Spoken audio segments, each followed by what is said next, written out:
Jessica filmed my oxygen tank malfunction and said I'd be gone by Christmas. It was Thanksgiving night. My breathing machine started beeping that familiar low oxygen warning. As I fumbled with the dial, Jessica whipped out her phone. "Oh my God, look at this!" she laughed, zooming in on my shaking hands. "Sarah, you have to see this. The old man can barely breathe without his little machine." She turned the camera to her face, grinning. "Honestly, I give him 2 months. Tops. He'll be gone by Christmas, and then we can finally live like normal people instead of babysitting a corpse." I looked up, made eye contact through her phone screen, smiled calmly. "Jessica," I said quietly, "you might be surprised how much life I have left in me." What she didn't know was my keychain device had been recording every cruel word for 3 weeks. By morning, my $8.2 million will would be completely rewritten. Trust me, you'll want to hear what happened next. Let me back up. I'm Harold Brennan, 72 years old, and 3 years ago I was worth $200 million. Built TechFlow solutions from my garage in 1987 to a company that Google acquired in 2019 for exactly $212 million. My wife Sarah died in 2021. Cancer. After 43 years of marriage, I was lost. Robert, my son, stepped in with Jessica. They'd been married 2 years by then. At first, I was grateful. "Dad needs family around him," Robert said. "Jessica's great with organization. She'll help you get back on your feet." Jessica did organize things. She organized me right out of my own life. It started small. September 2023, I wanted to take my grandkids Madison and Tyler to their soccer games. Jessica said no. "Harold, you're not stable enough to drive kids around. What if you have an episode?" Episode. That was her word for my COPD flare-ups. Like I was having mental breakdowns instead of breathing difficulties. October came. Tyler's 9th birthday party. Jessica moved it from my house to theirs without telling me. "We just thought it would be easier," she said when I showed up to an empty house.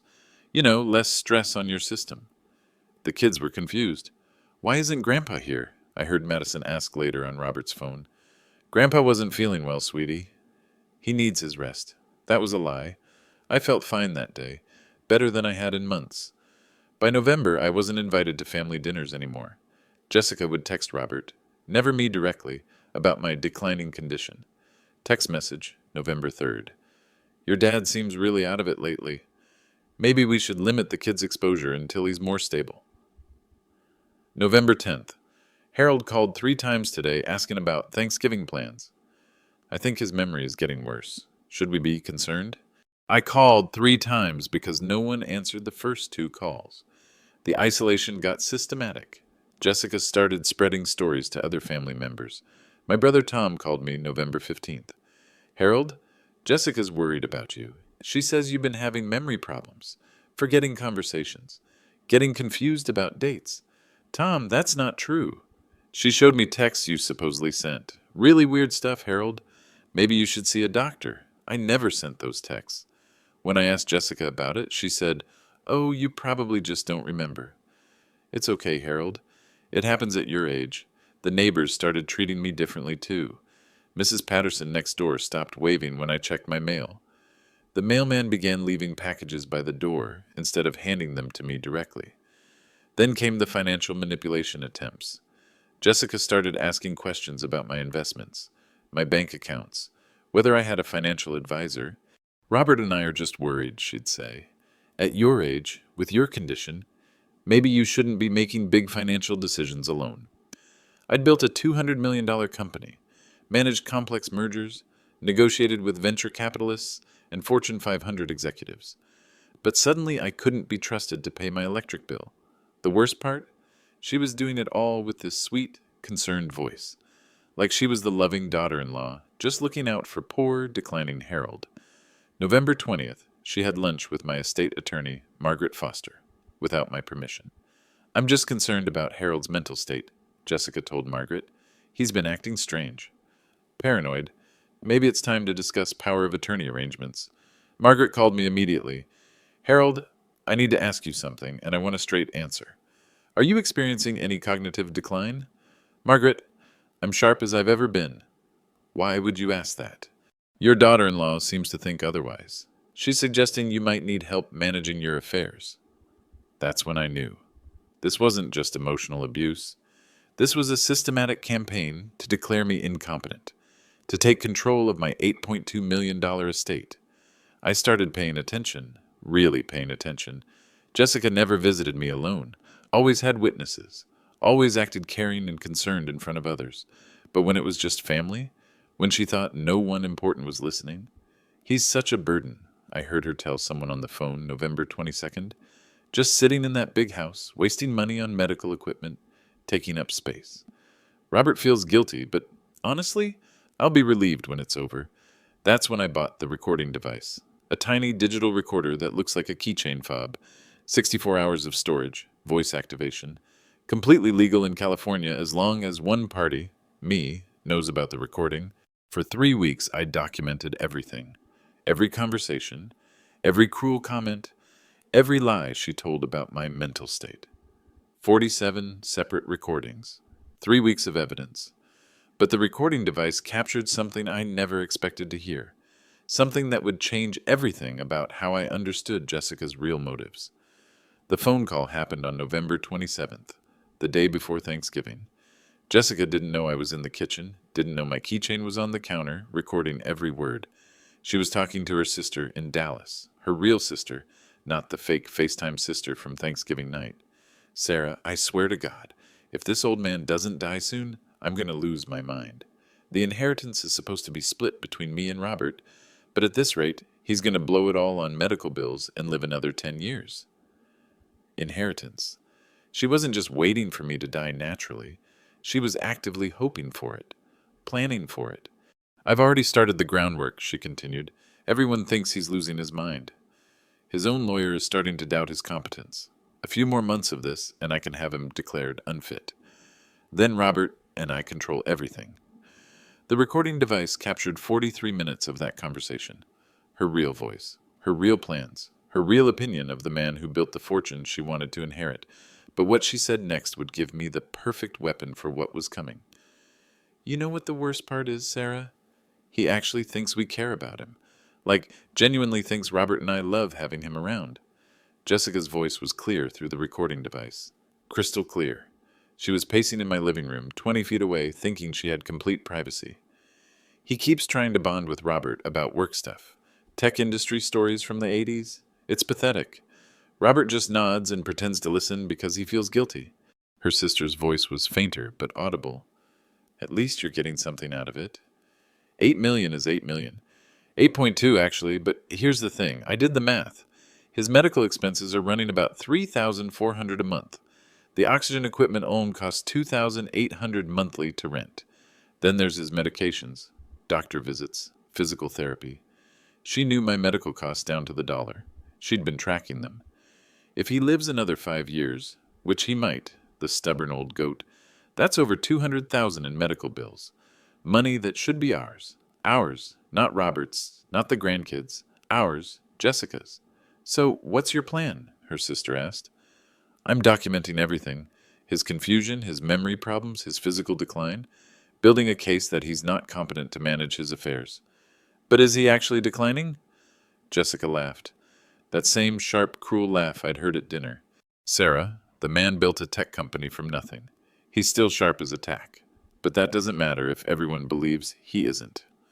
My own daughter-in-law admitting I was mentally sound, while simultaneously plotting to have me declared incompetent. I've already got his lawyer questioning his judgment. His neighbors think he's losing it. Even Robert's starting to worry. What about the grandkids? Madison and Tyler? They're kids. They'll believe whatever we tell them. Grandpa was sick. Now he's in a better place. They'll get over it. She was planning to erase me from my grandchildren's lives, completely. The beauty of it is, Harold's doing half the work for me. He's so desperate for family connection, he'll agree to anything. Sign anything. As long as he thinks it means more time with Robert and the kids. You're evil, Jess, but smart. I prefer strategic. Look, Robert's a good guy, but he's weak. He won't fight for his inheritance. He'll just accept whatever scraps are left after Harold's medical bills eat everything up. Someone has to think long-term here. She was wrong about Robert being weak. But she was right that he wouldn't fight. My son avoided conflict like the plague. Always had, even as a kid. How long do you think you have? His COPD is getting worse. The doctor said maybe 2 years if he's lucky. But honestly, I don't think he has the will to fight much longer, especially once he realizes how alone he really is. Alone. She wanted me to die feeling alone. You should see him at family dinners. When he was still invited. Just sitting there, trying so hard to be relevant.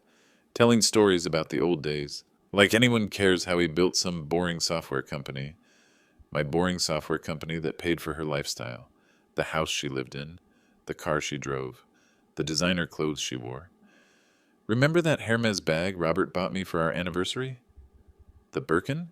The $47,000 one? That's Harold's money. Everything nice we have is Harold's money. But does he ever hold it over our heads? Number. He just keeps giving and giving, hoping we'll love him for it. And you don't. Sarah, I can barely stand being in the same room as him. The constant wheezing. The oxygen tank following him around like some mechanical pet. The way he lights up when we visit, like we're doing him this huge favor. She found my gratitude disgusting. My joy at seeing my family was something to mock. Plus, he smells like those medical creams, and his hands shake when he eats. It's gross. I was dying slowly, and my appearance offended her. But the absolute worst part? He thinks I'm his daughter. Like, actually calls me his daughter sometimes. My daughter, Jessica. It makes my skin crawl. I did call her my daughter. After Sarah died, Jessica was the closest thing to a daughter I had. I'd thought she appreciated that. 2 more years of this, maximum. Then Robert and I can finally live like normal people. What if he doesn't die naturally? The line went quiet for a moment. I'm not saying I'd do anything, but if his medications got mixed up somehow, or if he fell down those stairs to his bedroom, accidents happen to old people all the time. My blood went cold. She wasn't just hoping for my death. She was considering helping it along. Jessica, that's... Relax, Sarah.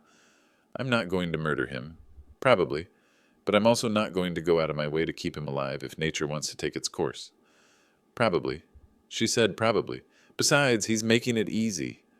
No exercise, terrible diet, barely leaves the house except for doctor appointments. He's doing everything right to die as quickly as possible. You're terrible. I'm realistic. Robert's too sentimental to see it. But Harold's not living, he's just existing. We'd be doing him a favor by putting him out of his misery. So what's next? Keep documenting his decline. Real or imagined. Keep isolating him from anyone who might support him. And wait. How long? Like I said, Christmas. Maybe New Year's if we're unlucky. That phrase again. The same one she'd use at Thanksgiving dinner. She'd been planning this conversation for weeks. Oh, and Sarah? If anyone ever asks, I've been nothing but loving and supportive. The devoted daughter-in-law who sacrificed everything to take care of her husband's dying father. Got it. I have to go. Robert's coming home, and I need to practice looking sad about Harold's condition. The call ended. 43 minutes of evidence. 43 minutes of Jessica's real thoughts about me, her real plans for my future, and her real feelings about my family. I sat in my kitchen for an hour, listening to that recording 3 more times, making sure I'd heard everything correctly. I had. Every cruel word. The device had captured something else, too. Something that would make my next decision incredibly easy. By morning, Jessica would discover that planning someone's death while spending their money has consequences. I didn't sleep that night. Couldn't. Every time I closed my eyes, I heard Jessica's voice. Accidents happen to old people all the time. At 2:30 a.m., I called Margaret Foster, my estate attorney for 15 years. She'd handled the sale of TechFlow, my wife's will, every major financial decision since retirement. Harold? It's the middle of the night. Are you okay? Margaret, I need to change my will. Tonight. Right now. Harold, this is highly unusual. Can it wait until... No, it cannot wait. Jessica was right about one thing. I might not have much time left, but it won't be for the reasons she thinks. I could hear Margaret sitting up in bed, becoming alert. What's going on? I have evidence that Jessica is planning my death. Not just hoping for it. Planning it. Harold, that's a serious accusation. Are you sure you're thinking clearly? Margaret, I recorded her. 43 minutes of conversation with her sister. She admits I'm mentally competent, then describes her plan to have me declared incompetent. Anyway, she talks about accidents and helping nature take its course. Silence on the other end. Margaret, she knows my medical expenses down to the dollar. She's been tracking how much of the inheritance gets spent keeping me alive every month. $2,800 for oxygen equipment. $3,400 total monthly medical costs. Send me the recording. I will. But first, I need that will changed. Tonight. Harold, even if what you're saying is true, you can't make major estate decisions based on emotion. We need to think this through. I've been thinking it through for 3 hours. Here's what I want. Robert keeps his inheritance. The house, his portion of the investments, everything I plan to leave him. But Jessica gets nothing. Zero. Harold, I'm not done. The $8.2 million I was leaving to both of them? It goes into a trust fund. For Madison and Tyler only. They can't access it until they're 25 years old. And Jessica can never touch it, no matter what happens to Robert. Margaret was quiet for a long moment. You want to disinherit your daughter-in-law completely. I want to protect my grandchildren from someone who sees their grandfather's death as a payday. Harold, this will destroy your family. Margaret, my family is already destroyed. I just didn't know it yet. I heard typing on her end. Margaret taking notes. If we do this, there's no going back. Once Jessica learns she's been cut out, the situation will escalate. Good. Let it escalate. I have evidence of everything she's done, everything she's planning to do. What kind of evidence?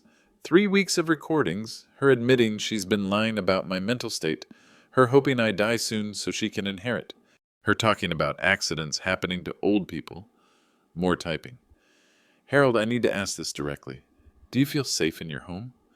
Not anymore, but I'm not running. I'm fighting. Okay, I'll draft the new will tonight. But I strongly recommend you don't tell anyone about this change until we have additional safeguards in place. What kind of safeguards? Security cameras, documentation of your mental competency, maybe even a bodyguard if you're genuinely afraid for your safety. I'm not afraid, Margaret. I'm angry.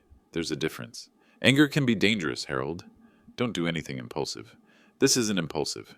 This is justice. I hung up with Margaret at 3:15 a.m., sent her the audio file of Jessica's conversation. By 4 a.m., she'd called back. Harold, I've listened to the recording.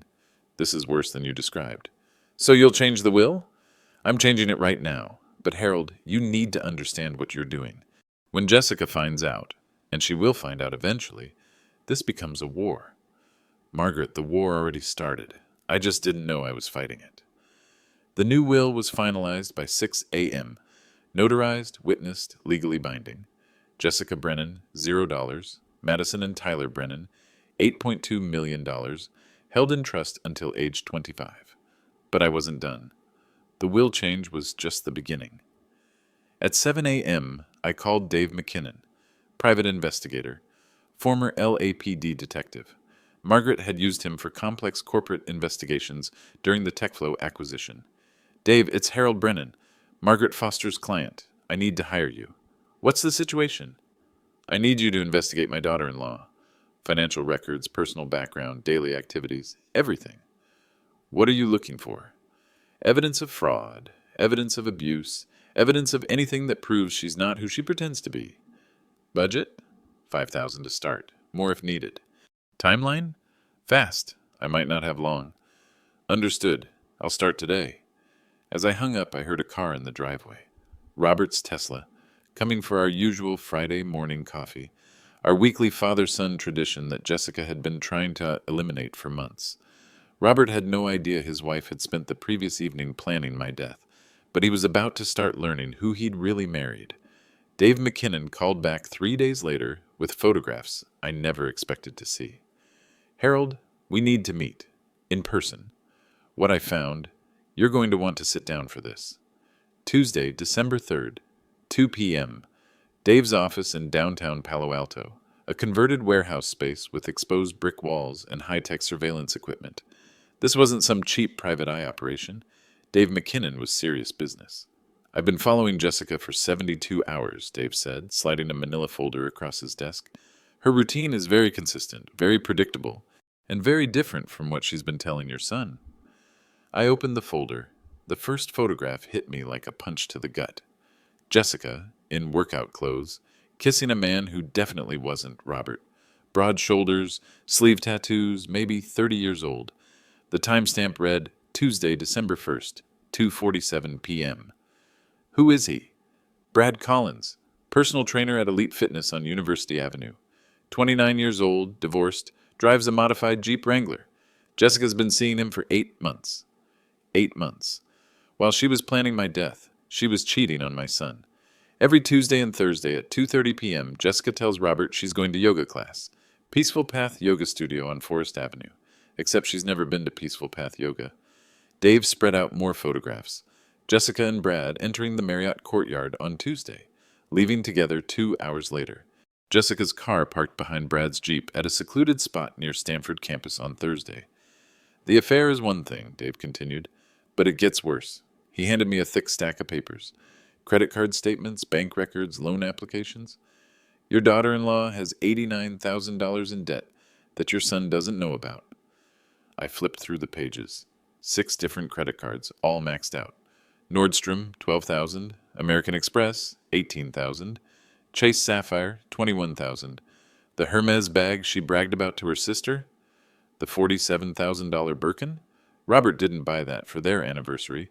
Jessica bought it herself with a cash advance from a credit card at 24% interest. How is this possible? Robert makes good money at Google. Robert makes $160,000 a year. Comfortable, but not luxury lifestyle money. Jessica's been living like she makes 5 times that amount. Dave pulled out his laptop, opened a spreadsheet. Here's her monthly spending for the past year. Average of $11,000 per month. Restaurants, shopping, spa treatments, personal training sessions with Brad. That cost $200 each. $200 per session, for 8 months, with her boyfriend. She's been using her expected inheritance as collateral for loans. Told 3 different lenders that she's inheriting $8 million within the next 2 years. She used my death as a business plan? Gets worse, Harold. Look at this. Dave showed me a loan application dated November 15th, 2 weeks before Thanksgiving. Jessica applied for a $200,000 personal loan, listed her expected inheritance as primary asset. The loan officer's notes say she was confident the inheritance would be available soon due to borrower's father-in-law's declining health. She was borrowing against my corpse. How much total debt?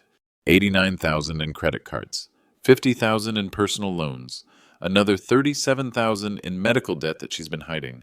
Medical debt? Plastic surgery, breast augmentation, Botox, laser treatments, all done at an elite clinic in San Francisco. She told the clinic she was paying cash, but she's been making minimum payments for 2 years. I stared at the numbers. My daughter-in-law had spent more than I earned in my first 5 years at TechFlow. Dave, does Robert know any of this? No indication that he does. She's been intercepting mail using a separate address for credit card statements, even set up a fake email account to handle loan correspondence. What about the personal training sessions? Those are particularly interesting. Look at this receipt. Dave handed me a crumpled paper from Elite Fitness. Not a receipt for training sessions, a receipt for couples training. Jessica and Brad listed as training partners, 40 sessions paid in advance. She's been paying for her boyfriend's gym membership. $2,000 charged to Robert's joint account as health and wellness expenses. My son was unknowingly funding his wife's affair. There's more, Harold. Jessica's been researching elder care law, specifically how to have someone declared mentally incompetent in California. Dave showed me browser history from Jessica's laptop. Search terms that made my blood run cold.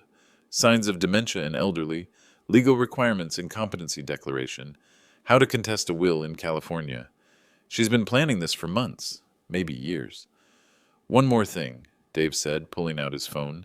I managed to get audio from her conversation with Brad yesterday. She doesn't know I was recording, but California is a one-party consent state, and I was present in the gym. He pressed play, Jessica's voice crystal clear. Baby, I know this is hard, but we just have to wait a little longer. Harold's getting weaker every week. The doctor thinks maybe 6 months tops. Brad's voice. What if he doesn't die naturally? Don't talk like that. We're not murderers, but if he had an accident, fell down the stairs, forgot to take his medications properly, these things happen. Jess, it sounds like nature taking its course. Look, I've already started isolating him from anyone who might interfere. His lawyer's starting to question his mental state. His own brother thinks he's losing it. And if someone investigates? Investigates what? A sick old man who died from his existing condition? Harold has COPD, heart problems, high blood pressure. He's a walking medical emergency waiting to happen. Dave stopped the recording. Harold, she's not just planning to inherit your money. She's planning to make sure you don't live long enough to spend much more of it.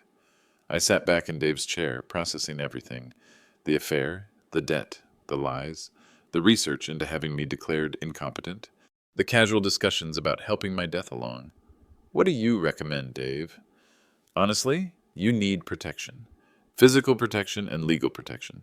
This woman is dangerous. No, what I need is more evidence. Enough to destroy her completely. Dave smiled for the first time since I'd arrived. Now you're talking my language. What did you have in mind? I want everything. Every lie she's told Robert. Every dollar she's stolen. Every conversation she's had about my death. Every moment she's spent with her boyfriend on my son's dime. That kind of investigation will take time. And money. Dave, I've got $8.2 million and however much time I have left. Let's use both wisely. When do we start? We already started. Now let's finish what she began. But first, I had to have a very interesting conversation with my son about yoga classes that cost $200 per session. Robert came over Friday morning as usual, our weekly coffee tradition. He looked tired, stressed. I wondered how much of Jessica's financial pressure was affecting him without him even knowing it. Dad, how are you feeling? Jessica mentioned you seemed confused yesterday when she stopped by. Jessica hadn't stopped by yesterday. I'd been home all day, security cameras running continuously. Robert, tell me about Jessica's yoga classes. Her yoga classes? What about them? How much do they cost? I don't know, maybe $30, $40 per session? Why? Your bank statement shows $200 every Tuesday and Thursday for health and wellness expenses. That's premium personal training money, not group yoga. Robert's face shifted. Confusion, then concern. Dad, are you checking my bank statements? No, son. I'm checking Jessica's spending habits. Did you know she has 6 maxed out credit cards? That's not... Dad, Jessica handles our finances. She's good with money. Robert, sit down. I showed him Dave's folder. Not everything, not the affair photos yet, but the debt records, the credit card statements, the loan applications using my death as collateral. Robert went pale. This can't be right. These numbers. We don't spend this much. $89,000 in credit card debt, $50,000 in personal loans.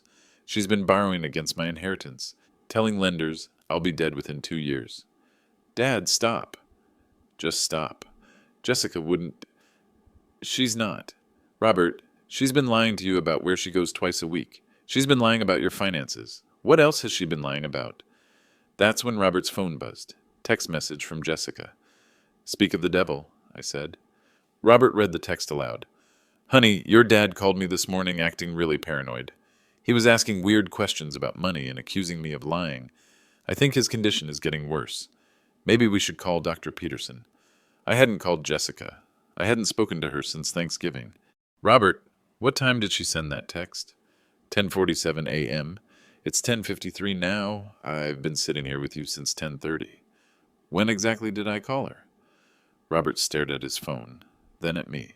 Robert, your wife is creating a false narrative in real time. She's documenting my supposed mental decline for her incompetency case. Dad, that's paranoid thinking. Maybe she's right. Maybe you should see Dr. Peterson. Son, I need you to do something for me. Call Elite Fitness on University Avenue. Ask them about Jessica's training sessions with Brad Collins. Who's Brad Collins? Just make the call. Robert reluctantly dialed, put it on speaker. Elite Fitness, this is Monica. Hi, this is Robert Brennan. I wanted to ask about my wife Jessica's training sessions. I'm thinking about joining her. Oh, Jessica! She's one of Brad's regulars. Tuesday and Thursday at 2:30. Sweet couple, those two. Very dedicated to their fitness goals. The line went quiet. Excuse me, Robert said slowly. Did you say couple? Jessica and Brad, yeah. They've been training together for months. Couples fitness is really popular now. Are you thinking about switching trainers or do you want to join their sessions? Robert hung up. We sat in silence for 2 minutes. Dad, Robert said finally, his voice barely a whisper. How long have you known? 3 days. I hired a private investigator. How long has she been. How long has this been going on? 8 months, maybe longer. Robert put his head in his hands. The yoga classes. She's been lying about yoga classes. Robert, the affair is just the beginning. She's been systematically destroying my reputation, planning to have me declared incompetent, and discussing ways to help my death along. Robert looked up. Help your death along? I have recordings, son. Lots of recordings. That's when Jessica's car pulled into the driveway. Her white BMW X5, the one Robert thought he was making payments on, but was actually leased under her secret loans. Robert, whatever happens next, remember this. I love you. I love Madison and Tyler. But Jessica has declared war on this family, and I intend to win it. Jessica walked in without knocking, smiling that fake, concerned smile. Harold, sweetie, you look upset. Robert, did your father have another episode? Robert stood up slowly, Dave's folder still open on the coffee table, credit card statements scattered across the surface. Jessica, Robert said, his voice deadly calm, we need to talk. That's when Jessica noticed the papers. Her smile disappeared. Robert, what's all this? This, Jessica, is $89,000 in debt that I apparently helped you accumulate while you've been sleeping with your personal trainer. Jessica's mask didn't just slip. It shattered completely. Robert, I can explain everything, Jessica said, but her voice had changed. Gone was the sweet, concerned daughter-in-law tone. This was sharp, defensive, calculating. Explain the debt, Jessica. Explain Brad Collins. Explain the yoga classes that aren't yoga classes. Jessica's eyes darted between Robert and me, then landed on the scattered papers. I watched her brain work, trying to find an angle, a way to spin this. Harold's been spying on me, she said finally. This is harassment. This is what I've been trying to tell you, Robert. He's becoming paranoid, invasive. This proves he's not mentally stable. Jessica, I called Elite Fitness myself. They told me about you and Brad. Your couple's training sessions. That doesn't mean anything. Brad's just my trainer. For 8 months? Paying for his gym membership? Meeting him at hotels? Jessica went completely still. What hotels? Robert pulled out his phone, scrolled to the photos Dave had sent me. The Marriott Courtyard. Tuesday afternoon. Jessica and Brad, walking out together, her hand on his arm. These hotels, Jessica. I watched something die in Jessica's eyes. Not shame, not regret, just calculation. She was deciding whether to keep lying or switch strategies entirely. She chose option 3. Fine, she said, her voice now completely different. Cold, hard. You want the truth? Here's the truth. I've been unhappy for years, Robert. Years. Stuck in this boring marriage, taking care of your dying father, pretending to be grateful for scraps. Robert actually stepped backward. Harold's condition has been taking over our entire lives. Our finances, our time, our future. I needed something for myself. Someone who made me feel alive instead of like a caregiver. So you decided to cheat. I decided to survive. Do you have any idea what it's like watching your husband choose his father over his wife every single day? Harold comes first. Harold's medical bills come first. Harold's feelings come first. Jessica, he's my father. He's a burden, Robert. And if you can't see that, maybe you're not the man I thought I married. She was done pretending. The sweet, caring Jessica was gone forever. You know what? I'm glad this is out in the open. I'm tired of pretending to care about a selfish old man who's wasting our inheritance on medical equipment. Your inheritance, I said quietly. Jessica turned to me with pure hatred in her eyes. Yes, Harold, my inheritance. 20 years from now, when you're finally gone, Robert and I should be able to enjoy what's left. Instead, you're bleeding money on oxygen tanks and medications, dragging this out as long as possible. Jessica, stop, Robert said. No, I won't stop. I've been tiptoeing around his feelings for 3 years. Harold, you want to know what I really think? I think you're selfish. I think you're clinging to life out of spite. I think you get some sick satisfaction from watching us wait. Robert was staring at his wife like he'd never seen her before. And you know what else? I don't feel guilty about Brad. Brad makes me happy. Brad doesn't make me pretend to care about some old man's breathing problems. That's when Jessica made her fatal mistake. She pulled out her phone. Robert, if you want to believe your paranoid father over your wife, that's your choice. But I'm not going to stand here and be accused by someone who's clearly losing his mind. She started typing furiously. Jessica, what are you doing? I'm documenting this. Harold's erratic behavior, his accusations, his obvious mental decline. This conversation proves everything I've been telling people. She held up her phone, filming me. Say hello to social media, Harold. Let's see what people think about an elderly man who hires private investigators to stalk his daughter-in-law. She was live streaming on TikTok. I could see the comments starting to appear. This is my father-in-law, everyone. He's been harassing me for months, accusing me of terrible things because his mind is going. The comments were sympathetic. Poor woman. Elder abuse works both ways. Old men can be so controlling. Jessica was good at this, playing the victim, creating her narrative in real time. Robert won't protect me from his father's accusations. This sweet old man act? It's fake. He's mean, paranoid, and honestly a little scary. More comments, more sympathy. I've been nothing but loving and supportive, and this is how he repays me.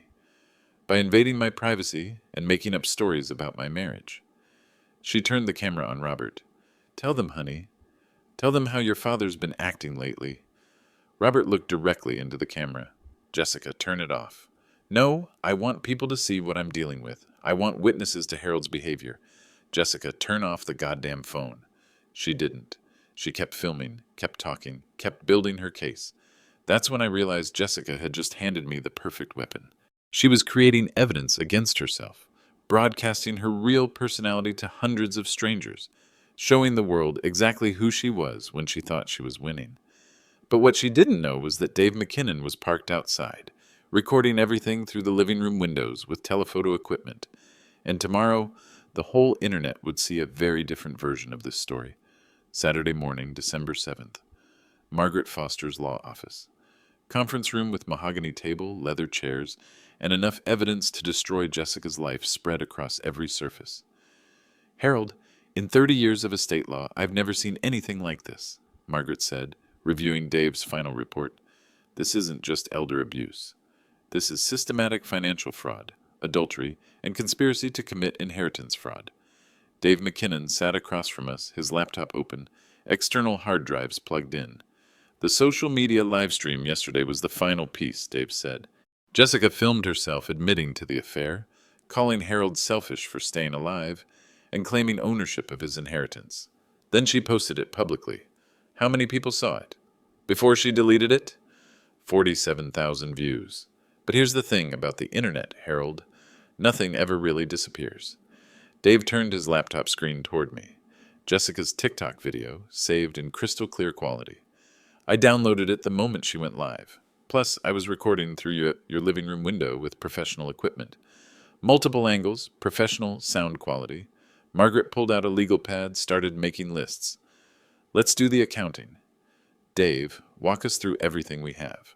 47 audio recordings of Jessica's conversations over 3 weeks, including the 43-minute phone call with her sister discussing Harold's planned death.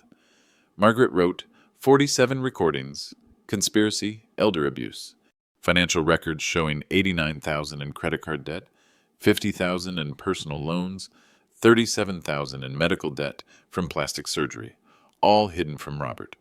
$176,000 total undisclosed debt.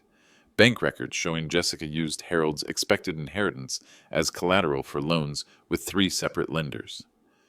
Inheritance fraud / false statements to financial institutions. 8 months of documented affair with Brad Collins, including hotel receipts, gym membership payments, couples training sessions paid for with Robert's joint account. Adultery with financial theft. Browser history showing Jessica researched California incompetency laws, elder care regulations, and will contest procedures. Premeditated legal fraud. Photographs of Jessica entering hotels with Brad Collins during times she claimed to be at yoga classes. Documented adultery. Yesterday's live stream where Jessica admitted to the affair claimed ownership of Harold's inheritance, and called him selfish for not dying quickly enough. Margaret stopped writing, looked up. Dave, this is more than enough for a criminal case. Financial fraud, elder abuse, conspiracy. Jessica could go to prison. There's more, Dave said. I managed to access Jessica's phone records with a court order. She's been in contact with 3 different elder care attorneys asking about involuntary commitment procedures. She was shopping for lawyers to have me declared incompetent. Gets worse. She contacted Peaceful Transitions Senior Care Facility, asked about availability for emergency placement of elderly family member with advancing dementia. I felt my stomach drop. She already picked out my nursing home? Harold, she had a plan, Margaret said. Systematic, detailed, long-term. Isolate you from family support. Document false mental decline. Have you declared incompetent. Gain power of attorney. Commit you to memory care. Then wait for you to die in institutional care. Dave pulled out more papers. The nursing home conversation happened November 20th. Jessica told them she expected placement within 60 days due to rapid cognitive decline in elderly in-law. Before Thanksgiving, she planned this before the oxygen tank incident. Harold, the oxygen tank was an incident, wasn't spontaneous cruelty. It was performance. She was building her case, creating evidence of your supposed confusion. Margaret started a new legal pad. Okay, let's talk strategy. Harold, you have enough evidence to destroy Jessica legally, financially, and socially. The question is, what do you want to accomplish? I want my son to see who he married. I want my grandchildren protected. And I want Jessica to face consequences for what she's done. Criminal charges, if necessary. But what I really want is justice. Public justice. I want everyone who believed her lies about my mental state to see the truth. Dave smiled. Harold, I have an idea. What if we gave Jessica exactly what she wants? What do you mean? She wants a public forum to prove you're mentally incompetent. She wants witnesses to your declining condition. She wants to demonstrate her loving, concerned daughter-in-law act. And what if we arrange that forum for her? But with our evidence ready to present, Margaret caught on immediately. A family meeting, concerned relatives, maybe some medical professionals, Jessica's witnesses.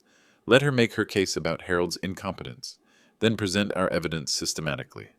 Every recording, every photograph, every financial document, every lie she's told, with witnesses present who can verify Harold's mental competency in real time.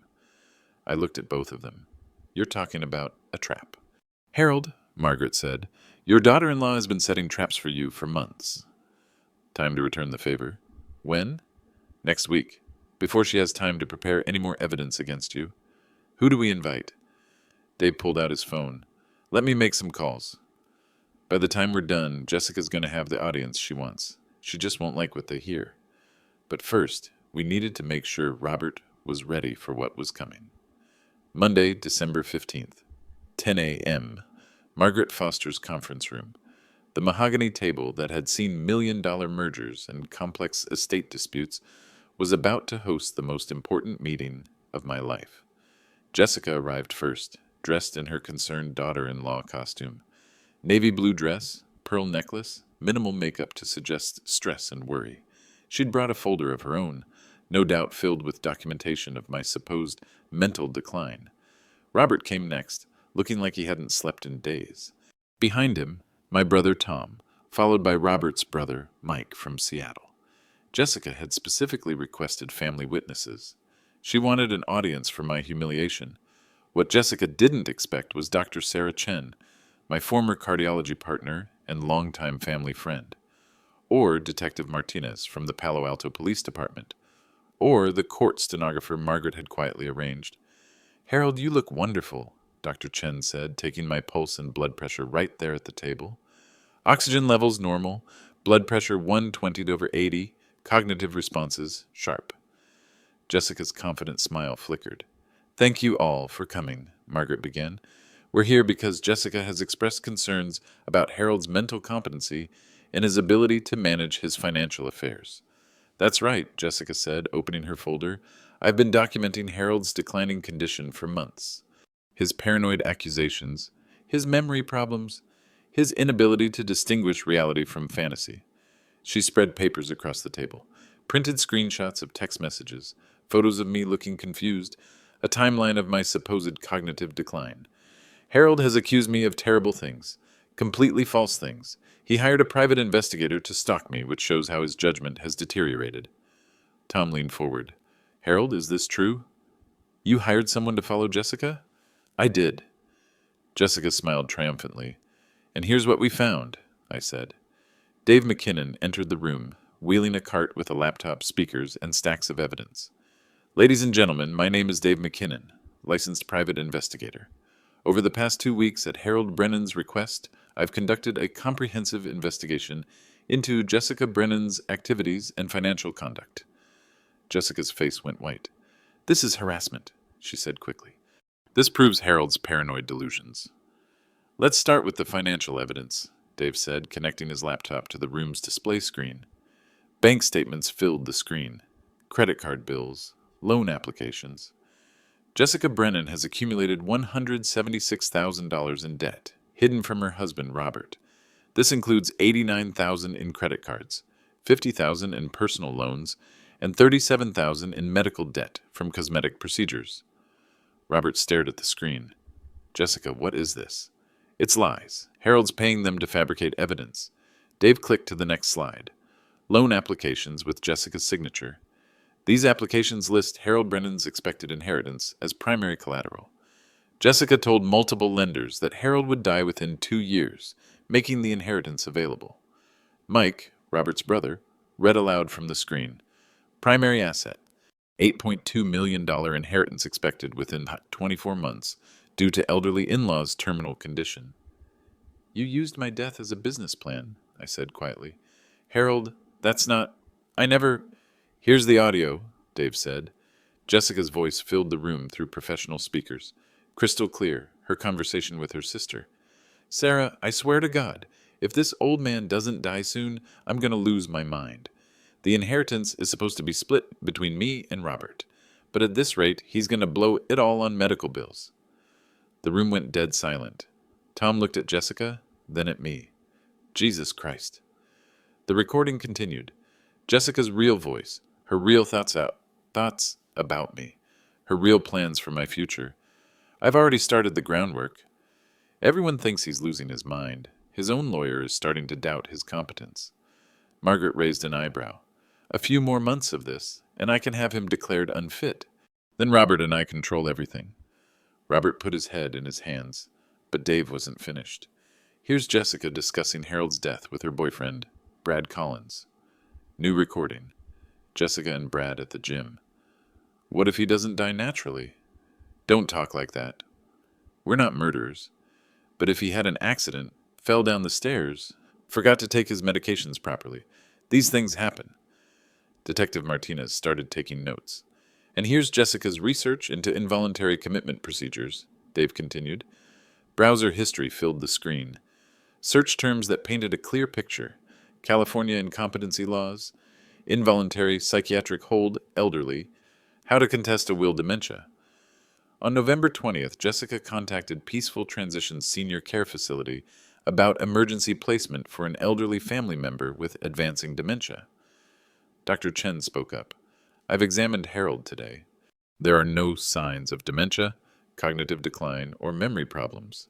His mental faculties are completely intact. The nursing home conversation happened before Thanksgiving, Dave said. Jessica was planning Harold's institutionalization weeks before the incident she claims triggered her concerns. Jessica stood up abruptly. This is all fake. Harold's paying you to destroy me because he's losing his mind and can't accept it. Jessica, sit down, Margaret said calmly. No, I won't listen to this. Harold's clearly manipulated all of you. This is exactly the kind of paranoid behavior I've been documenting. Then let's see your documentation, Margaret said. Jessica opened her folder again, pulled out her papers. Here are text messages showing Harold's confusion. Photos of him looking disoriented, a timeline of his declining condition. Margaret examined the papers. Jessica, these text messages are from November 28th. The photos are dated November 29th. Your timeline begins November 30th. So, Harold hired Dave McKinnon on December 3rd. Your documentation of his supposed decline was created after Harold began investigating you, not before. The room was completely silent. You created false evidence to support a narrative you knew was fabricated, Margaret continued. Detective Martinez looked up from his notes. Mrs. Brennan, that's a serious accusation. It gets worse, Dave said. Here's Jessica's live stream from last Friday. The TikTok video played on the screen. Jessica's real voice, her real personality, no longer hidden behind the concerned daughter-in-law mask. He's a burden, Robert. And if you can't see that, maybe you're not the man I thought I married. Robert watched his wife call his father selfish for staying alive. I think you're clinging to life out of spite. I think you get some sick satisfaction from watching us wait. Tom shook his head. My God, Jessica. What's wrong with you? And here's Jessica admitting to her 8-month affair, Dave said. Hotel photos, gym receipts, bank records showing payments to Brad Collins. Jessica used Robert's joint account to pay for her boyfriend's gym membership, listing it as health and wellness expenses. Robert finally looked up. His eyes were red, but his voice was steady. Jessica, is any of this true? Jessica looked around the room, at the evidence on the screen, at the faces staring back at her, at Detective Martinez taking notes, at the court stenographer recording everything. She had 2 choices, keep lying or tell the truth. She chose option 3 again. Fine. Yes, all of it's true. Every word. And you know what? I'm not sorry. The room erupted. Harold's been dying for 3 years. 3 years of watching him waste money on medical equipment, taking up space, making us all pretend we're grateful for his presence. Jessica, stop talking, Margaret said. No, I won't stop. I've been pretending to care about a selfish old man who should have died years ago. I'm done pretending. Detective Martinez stood up. Mrs. Brennan, you're going to want to contact a lawyer. Why? For wanting my husband's inheritance? For elder abuse, financial fraud, conspiracy to commit fraud, and making terroristic threats against an elderly person. Jessica finally understood what was happening. This is a trap. You set me up. Margaret smiled coldly. Jessica, you set yourself up. We just gave you the rope. Harold looked directly at Jessica. You wanted to know what happens when you plan someone's death while spending their money? You're about to find out. Margaret opened the new will. Jessica Brennan, you are hereby removed from all inheritance considerations. Your portion of Harold's estate, $8.2 million, has been placed in trust for Madison and Tyler Brennan, accessible only when they reach age 25. You can't do that. I just did. Harold's mental competency has been verified by Dr. Chen, witnessed by everyone in this room, and documented by a court stenographer. Jessica turned to Robert, desperate. Robert, don't let them do this. I'm your wife. Robert looked at her for a long moment. Jessica, I don't know who you are, but you're not the woman I married, and you're definitely not my wife anymore. What does that mean? It means I'm filing for divorce. Today, Jessica's world collapsed in real time. 6 weeks later, the consequences would be even more comprehensive than anyone imagined. February 1st, 2025. My house is quiet again, but it's a different kind of quiet. Peaceful instead of lonely. Jessica moved out 3 days after the family meeting. The divorce was finalized last week. Robert kept the house, his job, and his dignity. Jessica got her clothes, her car, and a court order to stay away from all of us. The criminal charges were more serious than Detective Martinez initially thought. Elder abuse, financial fraud, conspiracy to commit inheritance fraud, and making terroristic threats. Jessica's trial is scheduled for April. Her public defender says she's looking at 2 to 5 years in prison. Brad Collins, the personal trainer, disappeared the day after Jessica's arrest. Elite Fitness fired him immediately. Last I heard, he was working at a gym in Nevada. Jessica's $47,000 Hermes bag was seized by the court as evidence of financial fraud. Robert comes by every Friday for coffee, just like before. But now we talk about real things, his work, his feelings, his plans for the future. He's seeing a therapist to process the betrayal. He's also seeing someone new, a colleague from Google who thinks oxygen concentrators are life-saving medical equipment, not embarrassing accessories. Madison and Tyler stay with me every other weekend. We work on science projects, watch old movies, and talk about their futures. They know their trust fund exists, but they also know they'll have to earn everything else in life. Good lessons to learn at 12 and 10. My health is stable. The oxygen helps, but I'm not declining as rapidly as Jessica predicted. My doctor says stress reduction can extend life expectancy significantly. Removing toxic people from your environment apparently counts as stress reduction. The recordings that saved my life are now sealed evidence for Jessica's trial, but I kept copies. Sometimes, when I doubt my decision to fight back, I listen to her planning my death while spending my money. I don't feel guilty anymore. Margaret Foster says Jessica's case will be a landmark in elder abuse prosecution. Dave McKinnon used our success to launch a specialized practice protecting elderly clients from financial predators. My $8.2 million estate remains intact, growing in trust funds for grandchildren who will never have to wonder if someone loves them for their inheritance. Sometimes the best revenge is just refusing to disappear quietly, and sometimes the best justice is living long enough to see it delivered.